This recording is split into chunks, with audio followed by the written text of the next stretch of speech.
Makanya alone itu nggak baik. Kenapa? Karena kasih harus ada yang memberi dan harus ada yang diberi. Kamu juga nggak bisa menghasilkan keturunan sendirian, kecuali kamu amuba, berkembang biak dengan membelah diri. Ya nggak sih?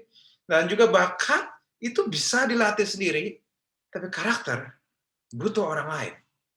Jadi teman-teman tidak bisa sendiri, tapi single nggak apa, teman-teman. Saya cuma mau kasih tahu dulu ya, tolong jangan salahkan arti perkataan saya dengan bilang, kalau gitu saya harus punya pacar cepat-cepat, Pastor L. Saya nggak bilang gitu. It's not good to be alone, but it's okay to be single. Kenapa? Nomor 1, Yesus single. Nomor 2, Paulus single. Nomor 3, masih ada beberapa tokoh Alkitab yang kemungkinan besar single. Artinya apa? Saya mau kasih tahu, kamu bisa single, tapi kamu tetap bisa dipakai Tuhan. Nggak perlu punya pacar dulu untuk bisa dipakai Tuhan. You can still be used by God. Nah, sekarang PPKM membuat hubungan kita banyak terputus. Dan saya tahu bahwa PPKM ini yang paling merasa rugi saat ini adalah orang-orang yang masih dalam tahap pendekatan. Yang tadi baru mau pendekatan, tiba-tiba nggak bisa ketemu lagi, jadi jauh kan. Mau kontak susah. Udah terlanjur, udah stres semua. Makanya, statement menurut saya, PPKM itu singkatan dari perasaan pendekatan. Kok menghilang? Menurut saya itu PPKM. Perasaan pendekatan. Kok ngilang? Makanya banyak yang putus-putus. Ya, saya nggak akan banyak aneh-aneh. Saya nggak bakal bicara panjang, tapi saya cuma mau kasih tahu. Ada beberapa perspektif yang saya bagikan tentang hubungan teman-teman. Apalagi teman-teman yang lagi nggak mood untuk nongkrong. Yang nggak pengen, yang kayak mau ke gereja itu susah banget. Yang saya tahu, kita sudah mulai masuk di level kejenuhan, teman-teman. Saya bisa mengerti hal itu. Tapi hari ini, biarlah firman Tuhan dan yang ini bisa membuat kita memikirkan ulang dari sisi-sisi kejenuhan kita. Kenapa? Karena saya rasa the biggest question seringkali kan, kapan badai ini selesai? Pengen cepet nongkrong. Hari ini Black Widow udah muncul. Kalau teman-teman ngikutin Marvel, bioskop aja nggak bisa dibuka. Jangankan bioskop, jalanan aja suka disekat. Agak sulit. Kapan badai ini selesai? Tapi saya rasa, ini menurut pendapat saya, pertanyaan terbesar menurut saya bukan kapan badai ini selesai. Tapi pertanyaan terbesar adalah, apa yang kita lakukan saat masih di dalam badai? Apakah kita akan diam-diam aja? Apakah kita akan stres gitu aja? Apakah kita akan emosi, marah, dan akhirnya berantem sama keluarga kita? Atau kita mau set hati dan ekspektasi dan pikiran kita untuk melakukan hal benar, membangun, dan menyegarkan? Tidak ada yang pengen badai. So, slide-nya boleh dilanjutin? Nggak ada yang pengen badai. Tapi pertanyaan saya, apakah badai itu nggak perlu? Lanjut slide berikutnya. Nah, teman-teman tahu nggak? Banyak di antara kita yang makin down dan makin nggak pulih gara-gara ekspektasi kita terhadap badai ini. Dan kita berharap, kalau saya setiap kali nanya sama orang pengennya bilang, kalau bisa langit, matahari itu kok bisa cerah terus, kok bisa langit biru terus, kok bisa nggak perlu ada tantangan, kok bisa muda foya-foya, tua kaya raya, mati masuk surga, misi foya, visi foya, dan yang sebagainya. Kita berharap semua jadi sesuatu yang menyenangkan. Tapi saya mempelajari, teman-teman, bahwa matahari, langit yang cerah, terus-menerus hanya ada di gurun pasir. Kedengarannya menyebalkan ya. Tapi saya sudah menemukan tempat di mana matahari paling bersinar dan langit yang paling cerah, yang kamu bisa nge-tan di situ, bisa tanning, itu hanya ada di gurun pasir. Dan badai, sesuatu yang kita tidak suka, kadang menyebabkan longsor, kadang menyebabkan kerusakan di banyak tempat, kadang menyebabkan banjir. Tetapi badai itu juga mempunyai benih-benih yang menghidupkan. Pada waktu ada tanah yang tersiram air, pernah bisa tumbuh sesuatu yang subur. Saudara, saya kalau boleh jujur, kalau ada satu tempat, satu doa, di mana Tuhan tidak akan kabulkan, saya rasa adalah saat kita berdoa, Tuhan agar semua lancar-lancar aja. Kenapa? Karena itu beresiko menghadirkan padang gurun di kehidupanmu. Tuhan tidak mau kamu menjadi padang gurun. Tuhan mau kamu menjadi tanah yang subur. Dan seringkali tanah yang subur hanya bisa ada saat ada badai. Hanya air dari badai itulah yang bisa membasahi tanah. Hari ini saya mau kasih tahu, Tuhan nggak mau ada padang gurun. Orang-orang yang mataharinya cerah terus, maka hidupnya nggak kreatif, nggak bisa menghasilkan apa-apa. Gitu-gitu aja hidupnya. Mana mau Tuhan seperti itu. Tuhan mau kamu berkontribusi. Tuhan mau kamu mengeluarkan kesuburan dari dalam jiwa dan rohmu. Makanya, teman-teman bisa lihat, yang sering datang sama kita, namanya dinamika kehidupan. Kadang panas, kadang hujan, kadang panas, kadang hujan. Kenapa? Karena itulah yang menyuburkan jiwamu. Aman sejauh ini teman-teman? Aman? Nah, semoga aman. Tapi yang bikin kita makin down juga karena kita nggak pulih-pulih. Tapi juga karena ekspektasi kita terhadap hal-hal yang tidak pulih. Kita menaruh ekspektasi semua bahwa segala sesuatu bisa dan pasti kembali seperti semula. Kita cuma ingat masa lalu. Saya berharap masa lalu kembali, kita bisa ibadah onsite lagi, kita bisa begini lagi, kita bisa begitu lagi. Kita ngingetnya masa lalu. Tapi hari ini saya mau kasih tahu teman-teman. Hari ini saya nggak bakal ngajak kita melihat masa lalu. Tapi hari ini saya mau ajak kita. Bagaimana kita bisa memaksimalkan masa sekarang yang tidak sempurna. Untuk reconnect dan berusaha berbicara hari ke hari. Memperbaiki yang dulu tidak baik. Ya, lanjut slide berikutnya. Ya, slide berikutnya. Nah, saya hari ini akan share ada satu perikop yang sebenarnya tidak ada hubungannya sebenarnya sama pandemi. Tetapi saudara, nggak ada hubungan sama bencana. Tapi saya mau share tentang satu perempuan yang sebenarnya dia mengalami bencana, tapi ternyata bencana itu adalah berkat Tuhan. Namanya Maria. Jadi kita akan saya akan baca dulu di Lukas 1 ayat 30 sampai 31, Saudara. Tentang bagaimana Maria lagi melakukan sesuatu, saya nggak tahu apa yang dilakukan, tapi tiba-tiba ada malaikat masuk ke rumahnya dan bilang, ketika malaikat masuk ke rumah Maria berkata, "Salam, hai engkau yang dikaruniai, Tuhan menyertai engkau." Maria terkejut dengan perkataan itu, lalu bertanya dalam hatinya, apakah arti salam itu? Kata malaikat kepadanya, "Jangan takut, hai Maria, engkau beroleh kasih karunia di hadapan Allah." Teman-teman, kalau teman-teman mau tahu, ini passage atau perikop yang sangat powerful. Kenapa?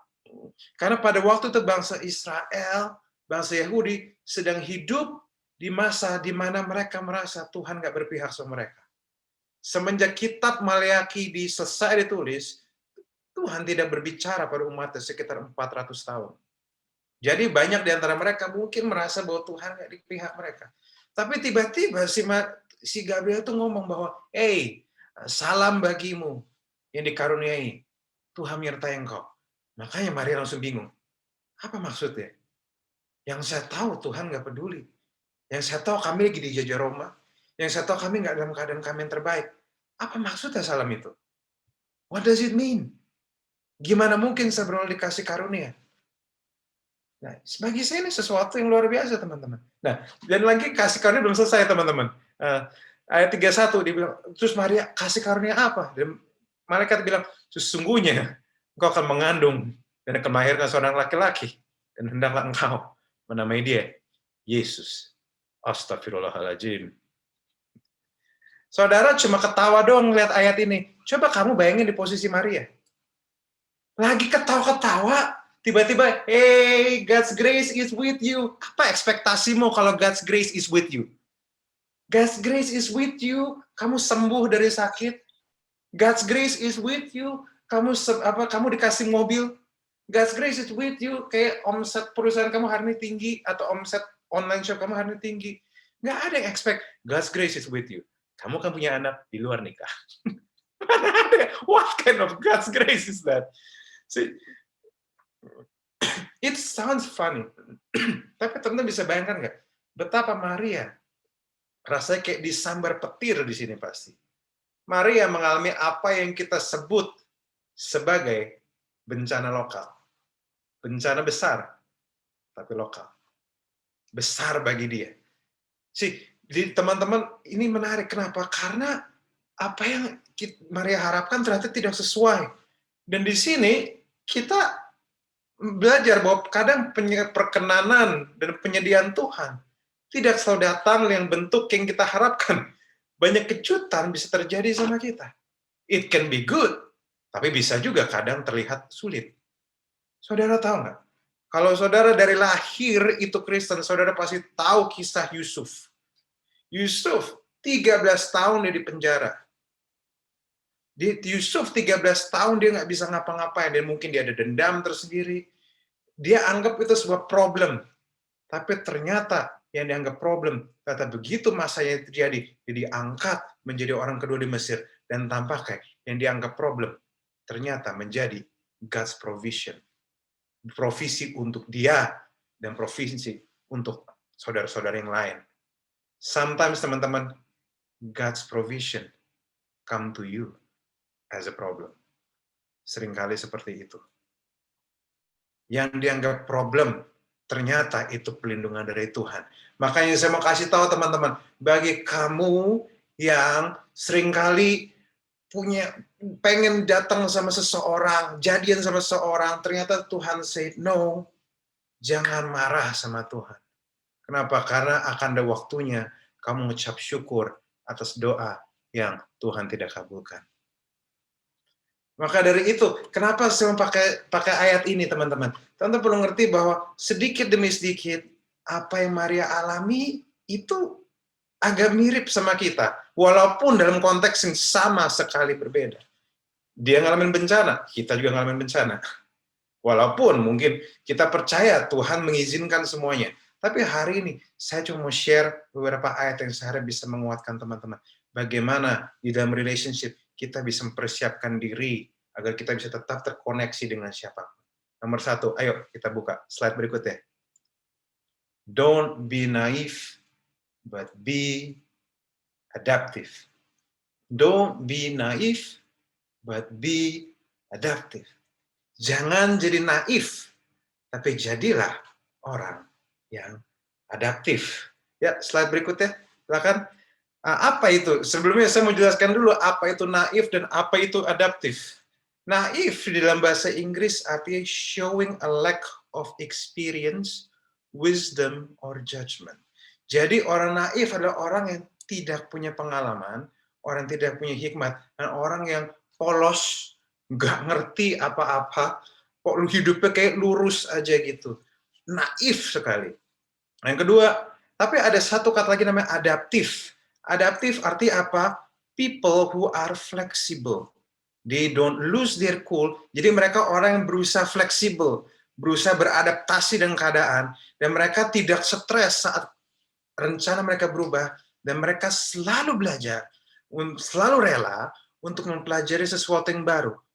Belajar adaptif membantumu untuk mengarungi hari-hari yang selalu mudah berubah. Teman-teman, ini ada sesuatu yang unik, saya tahu. Nah, karena saya membahas di Lukas 1 ayat 39-40, yang ini saya akan bacain aja buat teman-teman. Di Lukas 1 ayat 39-40 dikatakan bahwa Lukas 34 dan 38. Saya akan bacain bagi teman-teman. Maria ngomong sama malaikat itu, bagaimana hal itu mungkin terjadi karena aku belum bersuami? Dan ayat 35 dan 36 dan 37 menjelaskan tentang bagaimana Maria akan mengandung dari Roh Kudus, dan akhirnya dia akan melahirkan. Dan ini yang ayat 38 bilang, Maria, sesungguhnya aku inilah hamba Tuhan. Jadilah padaku menurut perkataanmu ini. Dan malaikat itu meninggalkan dia. Ayat 34 itu adalah zona Maria sedang naif. Dia coba berpikir, bagaimana ini bisa terjadi? Bagaimana semua bisa terjadi? Saya nggak bersuami. Tetapi pada itu dijelaskan, dikasih tahu. Maka ayat 38, Maria mulai bergeser ke zona adaptif. Saya nggak tahu detail, tapi sesungguhnya aku ini hamba Tuhan. Jadilah padaku menurut perkataanmu itu. Nah, kenapa saya bahas hal ini? Karena saat ini pada waktu Maret 2020, seluruh gereja, seluruh komunitas kita, seluruh masyarakat kita masuk apa yang namanya zona naif. Definisi naif tadi apa? Lack of experience, wisdom, or judgment. Artinya kita nggak tahu apa yang kita harus lakukan di sana. Kita bingung harus ngapain. Dan makanya kalau saya ingat awal-awal tahun 2020, teman-teman, masih ada yang berantem. Gereja harus online, apa enggak? Tetap ada yang beriman, harus tetap jalan. Ada yang udah beriman, udah kita siap online aja. Jadi semua punya kebingungan masing-masing, teman-teman. Tetapi kita perlu mengerti bahwa tentu naif itu orang-orang naif ini sesuatu yang penting, teman-teman. Kenapa? Karena naif adalah orang-orang yang merasa kita bisa kayak dulu lagi. Merasa kita bisa kembali seperti sebelum pandemi. Merasa kalau kita cuma bisa ketemu. Merasa harus cuma on-site untuk bisa connect dengan Tuhan. Dan ini, saya rasa ini yang saya pelajarin. Ini yang bikin orang tidak bisa move on ke masa sekarang. Tidak bisa beradaptasi ke masa sekarang. Karena mereka pandangannya terlalu terlihat, terlalu terpatok di masa lalu. Kenapa kita nggak bisa maju? Karena kita terlalu sering melihat masa lalu. Padahal kita perlu belajar bahwa situasi yang berbeda membutuhkan perlakuan yang berbeda. Teman-teman, saya ingat pada waktu awal-awal kita masuk ke masa pandemi. Pernah nggak ngalamin, aduh, Zoom nggak kena, nggak cocok, pada protes semua, nggak cocok, nggak bisa nih, kurang merinding-merinding katanya. Saya bilang, kalau mau merinding-merinding di kuburan aja, kenapa nggak sekalian gitu kan? Merinding gitu, sekalian bawa melati gitu. Aduh, itu merindingnya top itu. Ya, tapi kita mempunyai ada zona naif yang kita perlu lepaskan. Dan kita perlu masuk apa yang dinamakan zona adaptif. Kenapa? Saya mau kasih tahu. Karena Tuhan kita adalah Tuhan yang selalu siap melakukan sesuatu yang baru. Ada yang bisa aminkan hal ini, teman-teman? Kita perlu bisa mengaminkan hal ini karena Tuhan yang selalu punya cara berbeda dan akan membawa kita ke cara yang baru. Tapi kuncinya cuma satu, kita perlu beradaptasi. Kita perlu beradaptasi. Kuncinya cuma di situ. Dan bagaimana kita beradaptasi sangat tergantung dengan bagaimana kita melihat pengharapan kita bersama Tuhan. Kalau kamu bisa lihat di depan apa yang Tuhan bisa lakukan, kamu akan bisa beradaptasi. Saya share sedikit, saya rasa banyak di antara teman-teman ngalamin juga. Ada banyak gereja yang terguncang. Dan saya sangat berdoa dan saya support sama mereka. Tapi ada loh gereja-gereja yang bisa bertahan. Dan bahkan mereka berevolusi. Pelayanan mereka malah bahkan menjadi bertumbuh. Kenapa? Karena mereka beradaptasi. Kenapa? Karena mata mereka tidak fokus di cara. Tapi mata mereka fokus pada apa yang Tuhan bisa lakukan. Maka saya berdoa, teman-teman. Kita jangan sampai naif. Karena kenaifan menghancurkan begitu banyak orang. Teman-teman. Makanya ini, lanjut slide berikutnya, teman-teman. Butuh kedewasaan, pikiran yang terbuka, dan hati yang percaya bahwa Tuhan selalu punya cara baru untuk berperkara yang bisa menjadi adaptif. Kenapa saya bahas hal ini? Karena inilah saatnya kita belajar beradaptasi di dalam hubungan kita. Teman-teman, saya tahu ini nggak mudah, teman-teman. Tapi kadang kita perlu belajar memaksimalkan cara yang ada untuk tetap melakukan hal yang benar. Kita perlu untuk beradaptasi. Tapi hari ini kita perlu tetap, kalau perlu mulai kontak kembali teman-temanmu. Justru kalau hari ini kamu lagi jarang kontak teman-temanmu, sekarang kamu kontak lagi. Mungkin keadaan lagi nggak mudah, but this is the time you kontak mereka lagi. Kenapa? Dan bahkan ini kesempatan yang tepat untuk kamu bisa kontak mantanmu lagi mungkin. Yang kamu udah lama nggak pengen ketemu, tapi kamu tinggal bilang sama dia, hey, saya banyak hal bisa terjadi di hidup kita. Saya nggak menyesal, saya mau kontak kamu lagi. How are you? I hope you're okay. Kadang caranya bisa beda. Yang penting sampai beradaptasilah. Dan yang kedua, lanjut selanjutnya slide berikutnya. Guard your clear thinking. Lanjut slide berikutnya. Proverbs 3, 21-26. Dear friend, guard clear thinking and common sense with your life. Don't for a minute lose sight of them. They'll keep your soul alive and well.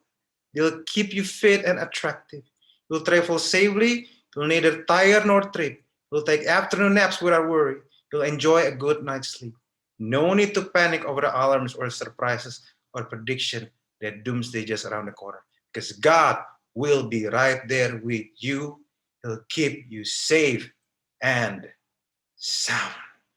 Di momen-momen saat ini, jangan jadi gila, jangan jadi stres. Justru yang kamu perlu lakukan adalah jaga pikiran dan hatimu agar tetap jernih, agar kamu tetap bisa melakukan hal yang benar. Teman-teman tahu nggak? Saya mau kasih tahu.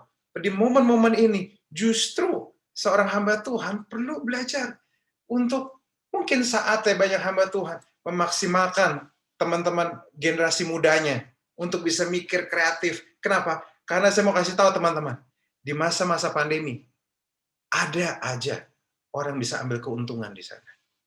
Teman-teman tahu nggak bahwa tahun 2008, Amerika mengalami badai, krisis moneter. Dan yang terjadi adalah, dari situ muncul perusahaan-perusahaan, teman-teman, yang baru. Dan akhirnya, itu yang menyebabkan seseorang, itu bahkan dari badai pun, itu bisa menjadi sebuah kesempatan untuk sebuah company yang baru bisa naik. Artinya apa? Di dalam setiap krisis, ada kesempatan. Kesempatan untuk kontak orang lagi. Saya mau kasih tahu teman-teman, sekitar beberapa hari lalu, ada teman yang saya udah lama nggak kontak, teman lama saya. Tapi karena kami mengalami begitu banyak struggle, kami dulu hubungannya nggak terlalu baik karena ada beberapa masalah. Teman baik, dulu teman baik, cukup dekat, sekarang jadi nggak terlalu kontak. Tapi pada waktu banyak orang yang meninggal, saudara, teman-teman tahu, selama 1 minggu ini, saya punya banyak teman-teman orang yang saya kenal yang dipanggil Tuhan. Dan saya kenal baik. Dan akhirnya teman-teman, saudara tahu nggak bilang apa? Dia bilang gini, hey, let's talk again. Kita nggak tahu masa depan seperti apa. Let's just be friends again. Jangan sampai kita nyesel. Di sini, saya nggak tahu ada berapa orang yang kamu nggak suka. Saya nggak tahu ada berapa orang yang kamu sebelin. Tapi mungkin di momen-momen ini, di masa sulit ini, nggak ada salah kamu kontak lagi. Kasih tahu, tanya aja, how are you? Semoga kamu sehat. Ini saat yang genting. Saya nggak mau kehilangan hubungan. Saya nggak mau nyesel. Takutnya tiba-tiba dia dipanggil Tuhan, kan nggak lucu, teman-teman. Dan yang ketiga, yang terakhir, lanjut slide berikutnya. Oh iya, ini saya udah fakta tentang krisis, saya udah share tadi. Lanjut. Yang terakhir, be intentional with connection. Saya akan bacain di Lukas 1 ayat 39-40. Teman-teman tahu nggak? Ini yang Maria lakukan. Beberapa waktu kemudian berangkatlah Maria dan langsung berjalan ke pegunungan menuju sebuah kota di Yehuda. Di situ ia masuk ke rumah Zakaria dan memberi salam kepada Elizabeth. Teman-teman tahu nggak? Maria nggak bisa sembarangan cerita. Kenapa? Dia hamil di luar nikah, teman-teman. Teman-teman bayangin nggak kalau misalnya dia cerita sama sembarang orang, sis, gimana kamu udah hamil, sis? Siapa? Mana suaminya? Belum nikah. Apa? Terus kamu gimana? Terus itu ayahnya siapa? Tuhan. Penghujatan kamu. Teman-teman bisa bayangkan nggak? Maria nggak bisa cerita sama sembarang orang. Salah cerita sama sembarang orang, bisa dilempar batu dia. Dan belum, kalau misalnya Maria hidup di gereja yang zaman sekarang, gereja Yahudi, gereja misalnya GRI, misalnya gereja Reform Yahudi misalnya, kan kayak misalkan, bayangkan, Maria nggak bisa sembarangan cerita, karena nggak semua orang bisa relate ceritanya. Karena salah cerita, malah bisa timbulin gosip. Saudara pernah nggak dengar, ada satu orang cerita kesedihannya dia, aduh saya hamil 2 nikah gini, terus akhirnya yang dengar, oke, saya bakal doain, saya nggak bakal bilang siapa-siapa, terus dia telepon temennya, kamu tahu nggak, si A lagi hamil di luar nikah, jangan bilang siapa-siapa ya, kita harus doain dia. Abis itu langsung telepon lagi, jangan bilang siapa-siapa ya, ini si A lagi hamil loh, saya dengar dari ini, tapi jangan bilang siapa-siapa, kita harus doain dia. Akhirnya dari cuma satu orang masuk ke rahasia publik dengan alasan jangan bilang siapa-siapa. Kamu tahu betapa jangan bilang siapa-siapamu justru bisa sampai ke siapa-siapa. Sampai akhirnya di gereja, misal malah jadiin doa syafaat. Kami berdoa buat saudara Maria yang sedang hamil 2 nikah, biarlah kami berdoa supaya dia tetap diberkati di depan gitu kan. Jadi, saudara bisa bayangkan nggak? Betapa dia salah cerita, bisa berabe. Makanya, dia harus cerita ke satu orang yang dia bisa percaya dan mengalami nasib yang sama seperti dia. Yaitu siapa? Elizabeth. Yang hamilnya sama-sama ajaib. Dan teman-teman tahu nggak? Untuk dari tempat Maria, saya sempat pelajaran dari tempat Maria sampai Elizabeth, saya mau kasih tahu jaraknya, saya sempat cek kemarin, sekitar 112 km. Jauh nggak? Jauh pisan. Cukup jauh. Dan kalaupun dia nggak terlalu jauh sekalipun, sekarang kamu bayangin, tolong teman-teman bayangkan, seorang ibu-ibu hamil muda pergi jalan sendirian ke satu kota. Kamu bisa bayangkan nggak? Dan dia masih kemungkinan masih hamil muda. Bayangkan kalau dia keguguran di tengah jalan. Bayangkan nggak kalau Mesias kita keguguran di tengah jalan gara-gara bisa bayangkan nggak? Tiba-tiba lagi jalan tiba-tiba ada darah netes. Terus berdoa, Adonai, anak yang kamu titip ke rahim saya, ada yang lain nggak? Ini ada darah nih, gimana ya? Saudara bayangkan nggak? Dia ambil resiko itu. Mau tahu kenapa? Karena dia tahu betapa pentingnya sebuah komunitas dan sebuah hubungan. Maria lewatin semua jalan itu. Kenapa? Karena bagi dia penting untuk bisa bercerita, penting untuk reconnect, penting untuk mereka bisa saling berbagi. Justru teman-teman, kita lihat betapa call your friend di sini penting sekali. Sampai Maria pun rela melakukan segalanya hanya demi meresikokan segala sesuatu, hanya demi bisa ngobrol sama Elizabeth. Call your friend, build lagi hubungannya, lakukan dengan intensi, dengan kerelaan, gunakan yang ada padamu. Kalau capek dengan Zoom, pakai Clubhouse kek, pakai WhatsApp kek, pakai apa kek, pakai email kek. Jangan tunggu mood. Sudah terlalu lama kamu hidup moody. Jangan moodmu yang jadi motivasi, kasih yang harusnya jadi motivasimu. Saya akan share sedikit lagi. Saya minta waktu dikit lagi. Maaf ya, dikit lagi. Teman-teman harus tahu bahwa pada waktu almarhum Pastor Radit meninggal, tiba-tiba Pastor Elijah kontak saya. Beliau lagi di sini. Pastor Elijah bilang gini, bahwa, hey, let's contact. Padahal tadinya kami cuma teman Instagram doang, teman apps doang. Sounds weird ya, teman apps ya. Oke. Dan beliau bilang gini, ya kita kontak aja daripada nggak bisa ketemu lagi. Siapa tahu terjadi apa-apa. Akhirnya, setelah saya balik dari rumah duka, kami ngobrol di situ. Untuk pertama kalinya, real time, di Starbucks. Dan we enjoy our relationships. Kenapa? Karena we establish connections. Kadang emang nggak mudah, tetapi pada waktu kita terkoneksi kembali, saya percaya koneksi itulah yang akan menyegarkan kamu. Kenapa? Karena manusia tidak bisa hidup tanpa hubungan. Are you okay so far? Teman-teman aman sejauh ini? Saya udah mau selesai. Mari sedikit lagi. Dan tapi teman-teman ada satu yang teman-teman perlu pegang. Sambil teman-teman reconnect lagi dengan teman-teman, sambil kamu reconnect, ada satu yang kamu perlu pegang di masa-masa apapun. Lanjut, slide berikutnya. Di masa apapun. Ya, ingat, kita bangun kembali koneksi dengan orang-orang. Dengan cara apapun. Termasuk dengan yang sudah lama tidak kamu kontak. Ingat, kita tidak tahu masa depan. Slide berikutnya. Tapi kita juga perlu mengerti bahwa di setiap musim kehidupanmu, Tuhan tidak pernah meninggalkan. God is right there with you. Tuhan menyertaimu. Mungkin saat ini kamu lagi nggak kontak dengan dia. Tapi karena kamu lagi susah kontak dengan Tuhan, nggak berarti kamu kehilangan koneksi dengan Tuhan. Kenapa? Karena saya mau kasih tahu, teman-teman bisa saat ini kamu nggak dalam keadaan terbaik. Kamu bisa moodmu lagi jelek. Kamu bisa lagi dalam keadaan gagal. Mungkin kamu lagi diputus pekerjaanmu. Tapi kalau ada satu hal yang kamu tidak akan pernah kehilangan, yaitu kamu tidak akan pernah kehilangan Tuhan. Kenapa? Karena bukan kamu yang megang hubunganmu dengan Tuhan. Tapi Tuhan yang pegang hubungannya dengan kamu. It is God who holds your hands, not your hands holding God. Kadang inilah Tuhan, justru saat kita lepas pegangan kita, justru dia tetap megang kita. Efesus 3:17 bahasa Inggris, ini yang powerful, teman-teman.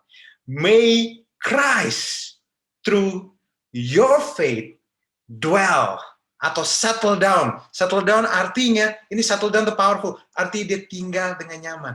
Abide, make his permanent home in your hearts. May you be rooted deep in love and founded securely on love. Saya mau kasih tahu, saat ini, dalam keadaan apapun, saya harus declare ini sama kamu. You are God's home. Kenapa kamu Tuhan tidak akan pernah pergi dari kamu? Karena kamulah rumah Tuhan. Kamu adalah tempat permanennya Tuhan. Tempat di mana Tuhan settle down, abide, make you his permanent home. Saya mau kasih tahu teman-teman, ini deklarasi saya. In every season, kamu harus tahu, kamu bukan cuma konsumen hadirat Tuhan, tapi kamu adalah pembawa hadirat Tuhan. Karena Tuhan itu hidup dalam kamu. God lives in you. Maka hari ini saya mau kasih tahu, mungkin kamu nggak dalam keadaan terbaik. Mungkin beberapa rumah Tuhan di sini lagi overweight. Kenapa? Karena makanannya berantakan. Karena working from home. Karena teman-teman tahu, jam 12 malam, Indomie 1 kurang 2 kebanyakan. Misalnya, mungkin yang udah nggak sempat olahraga. But let me tell you something. Tuhan chill dengan itu. Walaupun badannya lagi memelar, nggak ngubah kenyataan bahwa God loves being inside you. You are his home. Jumbo isi 1,5, betul. Dan makanya dari itu, teman-teman, ini yang powerful. Saya mau tutup dengan satu statement ini. Jangan pernah khawatir bahwa Tuhan pergi dari kamu. Jangan kontak Tuhan kembali. Dan kamu bisa rasakan dia lagi. Mau lewat Zoom kayak, mau lewat Clubhouse kayak, mau lewat apa kayak, mau ketahui kenapa? Karena Tuhan anggap kamu rumah permanennya. And God is always working from home. Slide terakhir. God will never leave us because we are his home and he is working from home. Bukan cuma kamu yang lagi work from home. Bukan cuma saudaramu yang lagi work from home. But God also works from his home. Dimanapun kamu pergi, kamu adalah rumahnya. Makanya, karena Tuhan works from home, Tuhan bekerja lewat kamu. Dan saya mau kasih tahu, pada waktu kamu kontak teman-temanmu, disitulah cara Tuhan work through home, from his home, lewat kamu. Dan bagaimana kamu menjadi sang pembawa hadirat Tuhan. Kamu pembawa hadirat Tuhan. Jangan pernah menyerah. Tuhan bersama kamu. Dan dia bekerja di dalammu. Bekerja lewat kamu. Because he is working from home. Seharusnya menguatkan bagi teman-teman. Seharusnya menyegarkan. Seharusnya menginspirasi. And I hope this is strengthen you. Saya berdoa supaya ada di antara teman-teman yang menjadi terbuka pikirannya. Kontak temanmu lagi. Kembali. Tuhan bersamamu. He is working from home. Mari, saya undang kita sama-sama berdoa sebelum teman-teman lanjut sesi berikutnya. Kami mengucap syukur atas hari ini, Tuhan.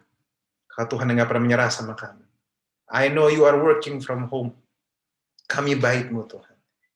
Biarlah di masa-masa saat ini, kami bisa mensyukuri, kalau belum bisa ibadah on-site lagi, walaupun dalam tekanan kami, biarlah kami bisa menyadari bahwa Kau nggak pernah menyerah sama kami. Dan we are so loved by you, dan Kau nggak pernah meninggalkan kami. Tuhan ampuni kami, kok kadang akhirnya kami lagi malas kontak Engkau. Tapi kami tahu kami masih tetap terkonek dengan Engkau, karena Kau nggak pernah meninggalkan kami. Tuhan, hari ini kami kontak Engkau kembali. Hari ini kami mau kontak teman-teman kami. Hari ini kami mau tetap terkoneksi. Hari ini kami mau tetap ikut komsel kami. We just want to beradaptasi, Tuhan. Kami beradaptasi dan kami mau menikmati hari-hari yang ada. Karena kami nggak tahu masa depan akan seperti apa. Kami cuma satu-satu yang kami tahu adalah Engkau ada di masa depan kami. Tuhan, buat kami agar punya hati yang rela, Tuhan. Thank you, Lord. Thank you for not giving up on us. In Jesus' name we pray. Amen. God bless you TYF. Semoga teman-teman diberkati.